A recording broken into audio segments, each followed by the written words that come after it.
Real estate sector में जो भी आता है, जो बेचारा समोसे भी बेच रहा है वो प्रॉपर्टी का काम कर रहा है, तो तिक्के कबाब लगाने वाला भी कर रहा है, कोई मुर्गियों वाला का भी कर रहा है, कोई भी बंदा हेयर ड्रेसर है वो साथ प्रॉपर्टी का भी अपने मोहल्ले में काम करता है। मेरा ये क्लेम होता है कि आप मुझे मत देखें कि मैं क्या कह रहा हूँ, आप देखें कि लोग मेरे बारे में क्या कह रहे हैं। अच्छा सर, पहला क्वेश्चन आपसे ये है कि फैसलाबाद रियल्टर्स काबिल एतमाद क्यों और कैसे? अगर एक क्लाइंट है, उसका पहला इंटरेक्शन है फैसलाबाद रियल्टर्स के साथ, तो हम बयाना उससे किस बेस पे पकड़ेंगे? वो कैसे हम पे एतमाद करे कि ये मेरे लिए काम करेंगे? अच्छा जी, कोई भी अदारा, कोई भी कंपनी काबिल एतमाद इस तरह होती है कि जब भी कोई क्लाइंट आता है, जैसे मैं कहता होता हूँ कि जब तक आप ऑन रोड मीटिंग करेंगे तो आपका ट्रस्ट नहीं जो है ना वो डेवलप होता क्लाइंट के साथ। मैक्सिमम हमारे रियल एस्टेट के एजेंट जो है ना वो मीटिंग्स करते हैं किसी चौक में, चौराहे में, क्लाइंट को फ़ोन किया, वहाँ से लिया और वहाँ चल पड़े। मैं कहता हूँ कि आप आएँ, हमारा सिस्टम देखें। We have been serving in Faisalabad with the name of Faisalabad realtor for the last 12 years अल्हम्दुलिल्लाह। अब उन 12 ईयर्स में मैं ये क्लेम करता होता हूँ कि अल्लाह के फजल से कोई ऐसा बंदा नहीं है कि जिससे हमने कोई मिस गाइड किया हो, या जिसको हमने जिसे कहते हैं ना अपनी बोटी के चक्कर में उसका बकरा ज़िबा करने की कोशिश की हो। तो इस लिहाज से कोई अल्लाह के फजल से कोई शायद कोई सिंगल मिसाल भी ना फैसलाबाद में किसी को मिले। तो इस पॉइंट ऑफ व्यू से हम कहते हैं कि हम क्लेम करते हैं, बाकी जो क्लेम होता है ना उसका जो आंसर होता है ना वो हमारे क्लाइंट्स देते हैं। ठीक है, मैं हर जो कहते हैं ना कोई चोर चक्का फ्राडिया भी कहेगा कि मैं बड़ा नेक पारसा मुत्की और बड़ा अच्छा हूँ, लेकिन उसको जो लोग देख रहे होते हैं मार्केट में, उसकी पेनिट्रेशन कैसी है, लोग उसके साथ जो डील कर रहे हैं वो क्या उनका बिहेवियर है, क्या स्टाइल है, वो लोग बताते हैं। तो मैं इसलिए क्लेम करता हूँ कि कोई भी क्लाइंट है, बल्कि कई दफ़ा एक दफ़ा मेरे क्लाइंट आए तो उन्होंने कहा कि हमने कोई बड़ी इन्वेस्टमेंट करनी है, तो मैंने उनको बड़े दावे के साथ ये बात कही कि अल्हम्दुलिल्लाह सुम्मा अल्हम्दुलिल्लाह हम किसी के साथ मिस गाइड नहीं करते, मिस बिहेव नहीं करते, हम किसी को गलत गाइड नहीं करते। आप पहले मार्केट में मेरा सर्वे करके आएँ, पूरा देखें कि फैसलाबाद रियल्टर्स जो है जो ना यार मिस्टर सहीम फैसल साहब हैं, इनकी मार्केट में पेनिट्रेशन कैसी है, पॉजिटिव वाइब्स कैसी है, नेगेटिव वाइब्स कैसी है, फिर आप पहले सर्वे करें, देन मेरे पास आएँ, हम फिर प्रॉपर्टी डिस्कस करेंगे, फिर इन्वेस्टमेंट प्लान डिस्कस करेंगे, फिर हम आपके साथ जो ना वो कोलैबोरेशन बनाएँगे। मैं ये नहीं देखता कि बंदा करोड़ों रुपया लगा रहा है, तो मैं उस करोड़ों रुपए का फटाफट जो ना वो मेरी राल टपकनी शुरू हो जाए। तो मैं कहता हूँ कि अच्छे तरीके से लेकर चलो, तो ये हमारा अल्हम्दुलिल्लाह ये एतमाद है एक मार्केट के जो ना वो हमारे ऊपर एक बड़ा ट्रस्ट डेवलप है, और हमारी ग्रॉस रूट्स तक अल्हम्दुलिल्लाह हमारी क्लाइंटेज मौजूद है। ठीक है, मतलब आप ये कह रहे हैं कि क्लाइंट जो है जिसका फर्स्ट इंटरेक्शन है वो इस तरह से आप पे यकीन का जो है वो एक बिल्ड कर सकता है कि पहले वो सर्वे करे आपके बारे में मार्केट में, देन वो उसको मार्केट से पता चल जाएगा कि आप किस तरह का काम कर रहे हैं। देखिए, एक डॉक्टर होता है ना, एक डॉक्टर के पास पेशेंट जाता है, तो 50 लोग कह रहे होते हैं कि यार डॉक्टर बहुत अच्छा है, डॉक्टर बहुत अच्छा है। वो जनाब एक पूरी देता है बंदा, जो ना वो सेहतयाब हो जाता है। तो मैं तो कहता होता हूँ कि रियल एस्टेट के we are the doctor of real estate.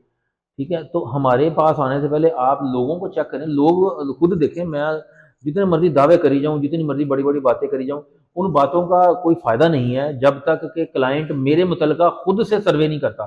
कोई भी पर्सन मेरे मुतलका जब से खुद से मार्केट से एनालिसिस नहीं करता, मैं तो कोई मेरा दावा गलत भी हो सकता है, बातें ऐसे ही लंबी चौड़ी भी हो सकती हैं। तो इसलिए मेरा ये क्लेम होता है कि आप मुझे मत देखें कि मैं क्या कह रहा हूँ, आप देखें कि लोग मेरे बारे में क्या कह रहे हैं। ठीक है।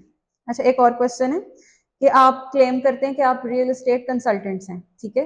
तो आपकी कंसल्टेंसी कैसे एक क्लाइंट को बेहतरीन इंतखाब की तरफ ले जा सकती है, ओके, प्रॉपर्टी बाय करने के हवाले से? प्रॉपर्टी बाई करने के हवाले से मैं रियल एस्टेट कंसल्टेंट अपने आप को, एक होता है प्रॉपर्टी डीलर, हुँ, एक होता है कंसल्टेंट। जी। जैसे एक होता है अताई डॉक्टर और एक होता है जो ना वो स्पेशलिस्ट डॉक्टर। हुँ, अच्छा, अब अताई डॉक्टर होता है, उसने कहना छोटी गोली बड़ी गोली कैप्सूल ये खाओ और जनाब रफू चक्कर हो जाएगी बीमारी।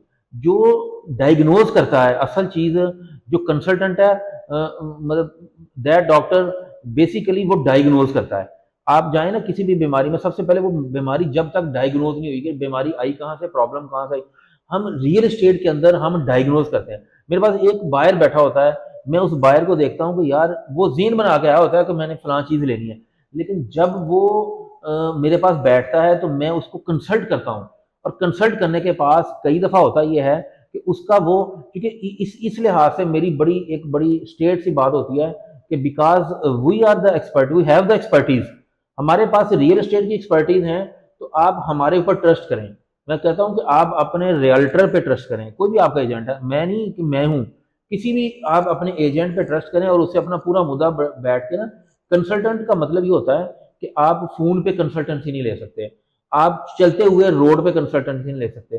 कंसल्टेंसी के लिए आप उस बंदे के प्लेटफ़ॉर्म पे बैठें, 10 मिनट, 20 मिनट, आधा घंटा, घंटा सर्व करें, पूरा उसके साथ जो है ना वो गॉसिप करें। गॉसिप करने के बाद पता चलेगा कि ये क्लाइंट शॉर्ट टर्म इन्वेस्टमेंट में है, लॉन्ग टर्म इन्वेस्टमेंट में है, या ये रेंटल प्रॉपर्टी के अंदर इसको परमानेंट जो है ना वो बिजनेस रिक्वायर्ड है कि मुझे को रेंटल इनकम आती रहे।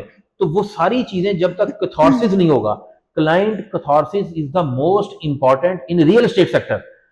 हमारे जितने भी प्रॉपर्टी एजेंट हैं, डीलर हैं या ब्रोकर हम उनको बोलते हैं, वो they don't want to catharsis of the client.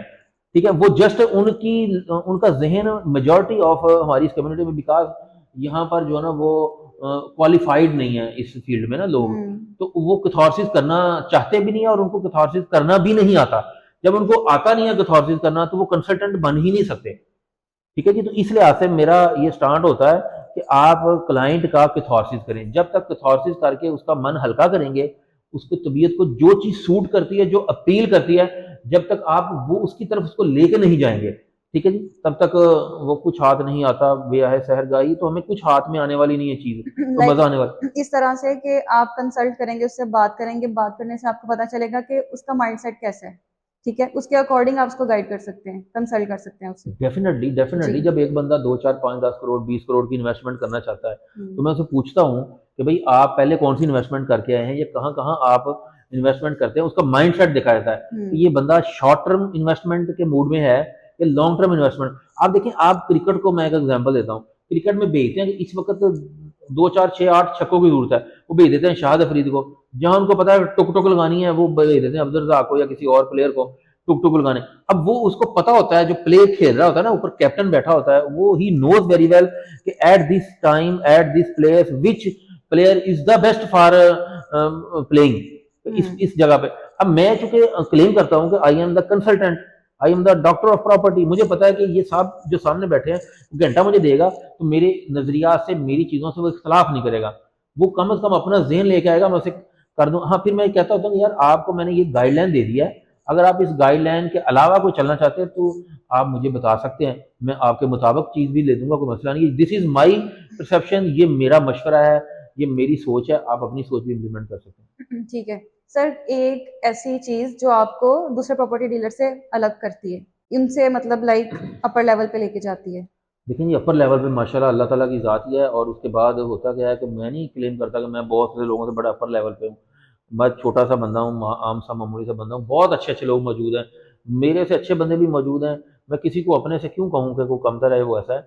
मेरी देखें, सिर्फ बात यही होती है कि जब तक इंसान के अंदर आजिज़ी होती है, मैं अगर ये कहूँ कि I am the best, I am the superior, तो इसका मतलब है कि इंसान उससे बड़ी हालत है कोई नहीं। ठीक है जी, तो मैं बिल्कुल नहीं कहता कि आई एम द सुपीरियर, मैं कहता हूँ कि मैं अपनी जो एक्सपर्टीज़ है उसमें कुछ कोशिश करता हूँ कि उसको चेंज करने की, उसको मॉडिफाई करने की, या उसके अंदर कुछ नई जिद्दत के साथ वर्किंग करने की। बिकॉज अल्हम्दुलिल्लाह, अल्लाह का शुक्र है कि रियल एस्टेट सेक्टर में गवर्नमेंट की कोई लेजिस्लेशन है नहीं, तो इस वजह से रियल एस्टेट सेक्टर में जो भी आता है, जो बेचारा समोसे भी बेच रहा है वो प्रॉपर्टी का काम कर रहा है, तो तिक्के कबाब लगाने वाला भी कर रहा है, वो मुर्गी वाला का भी कर रहा है, कोई भी बंदा हेयर ड्रेसर है वो साथ प्रॉपर्टी का भी अपने मोहल्ले में काम करता है।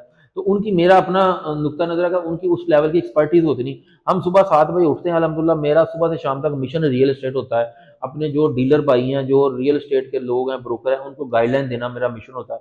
तो मैं कभी भी सुपीरियर होने का दावा नहीं किया, ना ही इंसान को करना चाहिए। आजिज़ी में रहना चाहिए, उसके अंदर कोई अच्छी अच्छी चीज़ें, अगर मेरे पास कोई नॉलेज है तो I will try my best कि मुझे उस नॉलेज को नीचे ट्रांसफर करना चाहिए। ठीक है, लाइक एक चीज जो दूसरे प्रॉपर्टी डीलर से आपको अलग करती है, प्रोडक्ट नॉलेज उसमें आ जाता है कि प्रोडक्ट नॉलेज, आपके पास मार्केट नॉलेज बहुत ज्यादा है। ओके, ठीक है सर। देखिए, product knowledge is the most important. हमारे पास प्रोडक्ट नॉलेज, आपने बड़ी अच्छी बात की, प्रोडक्ट नॉलेज हम सुबह देखते हैं कि हमारा जो ना वो मिशन है, एग्रीकल्चर में हमने जाना है, हमारा मिशन कमर्शियल सेक्टर है, हमारा मिशन कोई कॉलोनी है। अब उसके पूरी डिटेल्स हमें पता होनी चाहिए। मैं उस काम को करता नहीं हूँ जिसका मेरे पास नॉलेज ना हो, मैं किसी सेक्टर में घुसता नहीं हूँ जिसका मेरे पास नॉलेज ना हो। अदरवाइज हमारे रियल एस्टेट के अंदर ये फिनोमिना है, ये एक बीमारी है कि आपको क्लाइंट आया तो आप चल थक मोटरसाइकिल को किक लगाई और चल पड़े, तो वहाँ आके आप कभी भी आगे प्रोग्रेस पे नहीं जाते, फिर आप वहीं के वहीं बस भटकते रहते हैं, भटकी हुई आत्मा की तरह आप अपना टाइम वेस्ट कर रहे होते हैं। ओके, ठीक है। Thank you.